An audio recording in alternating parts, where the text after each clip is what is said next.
In today's video, we'll set our bullet journals up for March.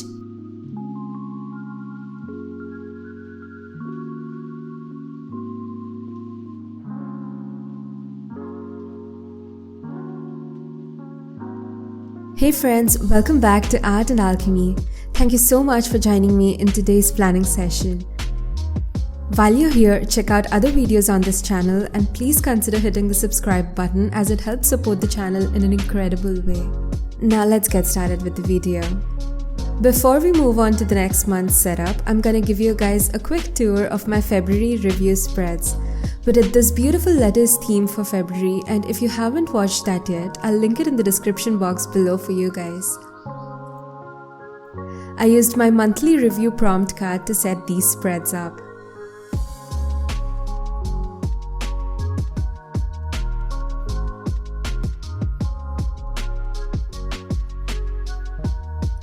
I made a free printable for these prompts available for you guys, so all you need to do is just print and cut them down to A6 size, which fit perfectly in your journal pocket.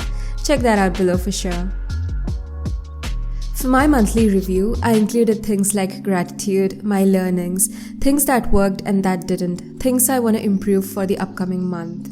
Now on the next page, I have sections for my monthly check-in, things I want to start, stop and continue, my thoughts, and an entire page to write down all the highlights from February. The main reason why I share my monthly review spreads is to encourage you guys to do the same as well. Trust me guys, it's a game changer. That's all for this review part.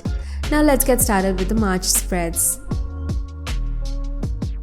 I'm using my Tombow dual brush pens in these two shades of green and a few acrylic paint markers from Ohuhu. All the supplies used in this video, as always, will be linked below in the description box, so do check that out if you're curious. For this month, I'm going ahead with a boho style theme. I've had this theme in my mind for a while and I'm so glad I finally decided to do this because you'll see at the end how modern and elegant all the spreads look. I've laid down all the shapes in pencil already and I'm slowly filling them up using the markers I showed earlier.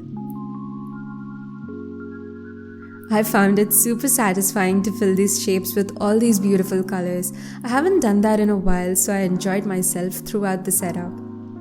So if you haven't set up your March spreads yet, do give this theme a try, you won't regret it. Plus, it's fairly simpler than my other themes as it involves just a bunch of geometric shapes and doodles. If you recreate this theme, don't forget to tag me on Instagram. My handle is mentioned in the description box below, and while you're there, do follow my page and support my work.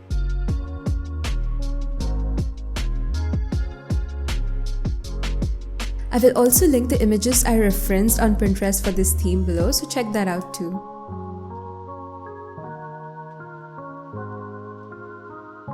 I'm now adding some leaf doodles that I think bring the whole composition together.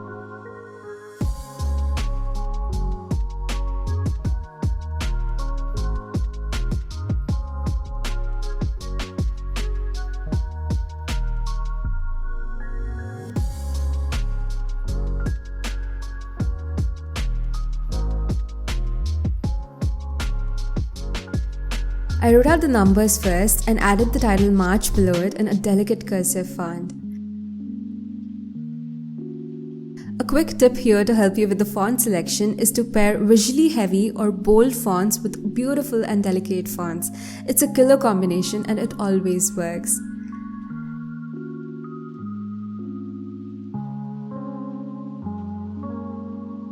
And that's our beautiful cover page all done.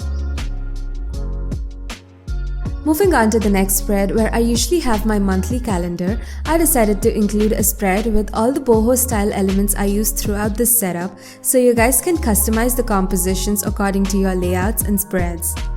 Basically, we're breaking this theme down into its core elements, and hopefully this will give you guys an idea of how the elements work with each other and what different compositions can look like. Now I'm doing this right in the beginning of this setup so that as I work on the upcoming spreads, you guys will be aware of the elements and can observe how I compose them all to suit my spreads and layouts. Talking about the font style, I chose a delicate serif font for all my titles and an elegant cursive font for the subtitles. Again, the references to the serif font are mentioned below in the description box. Also guys, please note that I only used them as references and ended up changing the style of some letters here and there to make them look more interesting. Now let's look at some of these elements. The first one here is a circle. Instead of outlining the circle, I'm filling it in with some lines. Line work adds an interesting twist to the shape and creates a nice contrast with bold shapes. Another variation in this is to fill the shape in a solid color. A tip for you here is to choose a color that stands out well and complements the color palette. For example, here I chose an earthy orange tone to go with the green shades, and notice how it stands out in the composition on the left. I tried to keep the size of such circles small so that it does not overpower the entire composition. The next element is this arched door sort of shape, and we have two variations here, one with solid color and the other with lines. This shape screams boho aesthetic and looks amazingly chic. To fill the solid shape, choose the lightest color of the lot so you can draw it in slightly larger size like I did on the left. The third element we have is this bowl-like semicircle shape, which you can also invert depending on the composition. I'm demonstrating two popular compositions using this shape. The first one uses a solid arched door shape with this bowl on top followed by a tiny circle. The next one uses 3 different sizes of bowl shapes, and a fun way to make it interesting is to create an ombre color palette.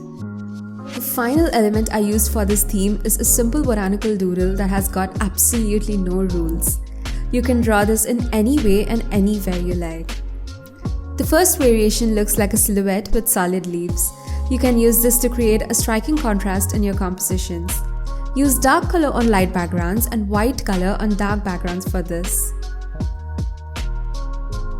The other variation is when you need to create a subtle contrast. For this, you're essentially going to outline the leaves and leave them hollow. That's it for this spread, you guys. Now let's move on to our functional spreads, and the first one we have here is our monthly calendar. I'm starting by drawing a grid for the calendar with each box measuring 5 by 5 dotted spaces. I then slowly start adding all the elements to my composition. I'm using the elements to frame the spreads, and you can see that I'm drawing some of them in parts, especially along the left and right edges of the spread.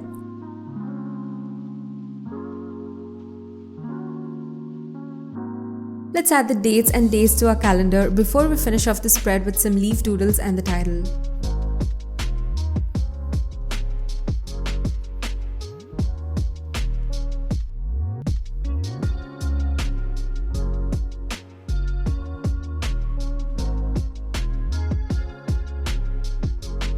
I love the look of this font, guys. What do you think about it? Do leave your views in the comments down below.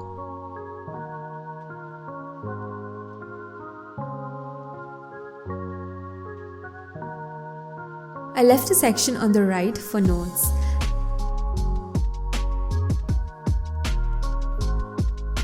At that point, I felt like the spread needed some greens, so I added a solid arch shape on the left and deepened the color of the arched door outline for the notes section on the right.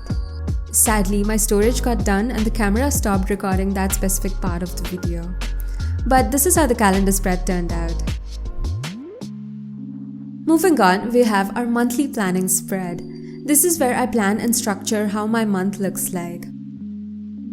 I started off with the elements as usual and added the title at the bottom.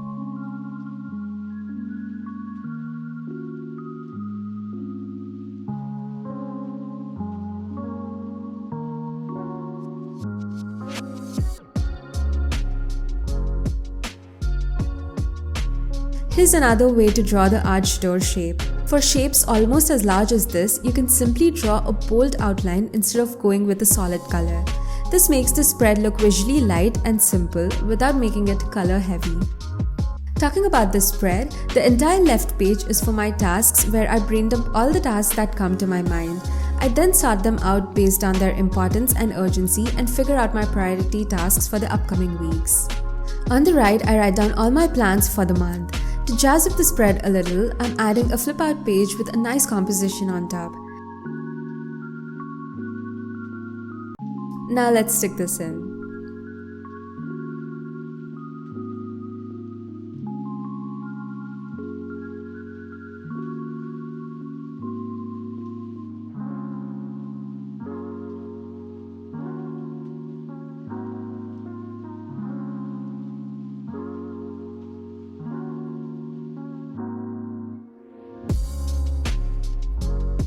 On the inside is where I'm gonna write my goals, monthly focus, skills I wanna learn, and books I wanna read this month.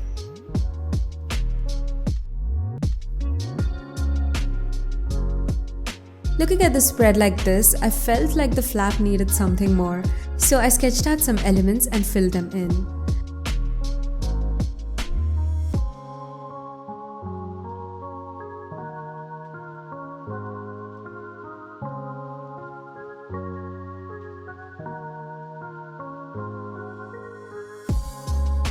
And now the spread is all complete. Let's move on to the next spread, which is my trackers spread. I'm tracking habits on the left and sleep on right. First, let's finish adding all the elements.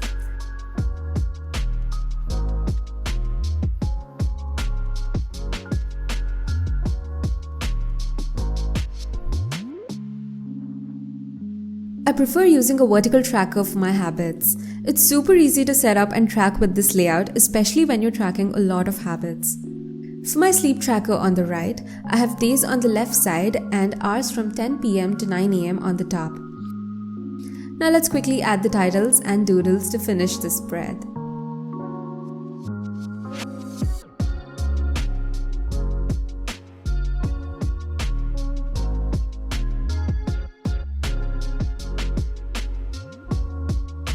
We're now moving on to the final spread of this video, which is our weekly. I'm going for a Dutch toe weekly, so let's cut that up first. As for the layout, if you've seen my January bullet journal setup, you'll notice that this is the very same one. This layout gives me a lot of planning space, and I usually use this for the weeks that I know are super hectic. And if you're new to this layout, here's how I set it up. I take 2 long flaps and draw illustrations on each of them.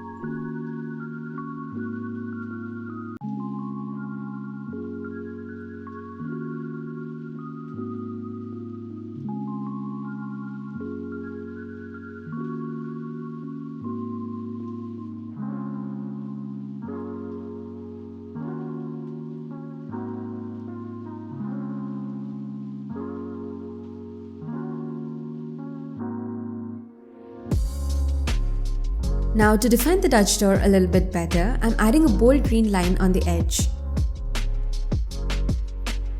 In order to stick these flaps, I'm adding glue on a fold on the back side of the flaps.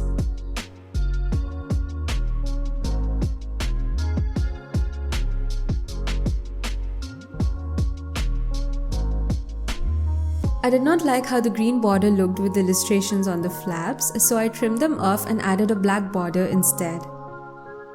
Under the left flap, I have space for my priorities and tasks, and on the right, I'm going to write my weekly review. Now let's quickly add the days of the week.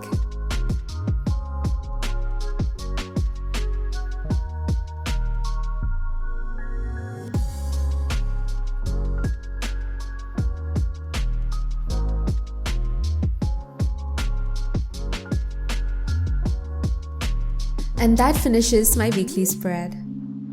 Are you guys ready for the final flip through? Let's go.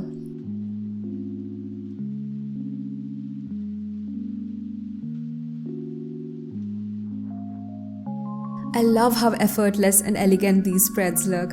What do you guys think about the theme and the setup? Share your views in the comments down below. It was amazing to have you guys join me for this fun planning session. Feel free to tag me on Instagram if you recreate this theme because I'd love to see them. Like and share this video and kindly subscribe to my channel for more amazing content. Thanks a lot for your incredible support, guys. I'll see you in my next video. Bye everyone.